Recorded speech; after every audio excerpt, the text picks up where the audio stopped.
ఈ వేదిక మీద నుంచి కేటీఆర్ కు సూచన చేస్తున్నా, మంచిగా చీర కట్టుకొని ఆడపిల్లలాగా తయారై ఆర్టీసీ బస్ ఎక్కు. అరే సన్నాసి, సవట, దద్దమ్మ, పలికిమాలోడా, నీచుడా, నికృష్టుడా, రామన్న చీరే గాజులు కట్టుకొని పోయి బస్సులో కూర్చున్నాడు కాదు.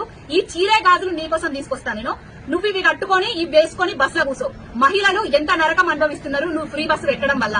సీట్లు దొరకక తన్నుకునుడు, గుద్దుకునుడు, మాకు తన్లాటలు పెట్టి ఫ్రీ బస్ అని తెచ్చి మాకు పనికి మాలిన పనులు చేస్తున్నావు తప్ప పనికొచ్చే పాలన ఇంతవరకు చేయలేదు. 2500 ఇస్తానా అనేసి నీ రాహుల్ గాంధీ అంతమంది ముందట భారీ బహిరంగ సభలు ఎట్లా చెప్తారా భాయ్? महिलाओं के बैंक अकाउंट में 2500 रुपए हर महीने तेलंगाना की सरकार डालती है. 2500 ఇస్తలేవని ఇప్పుడు మహిళ చెప్తుంది.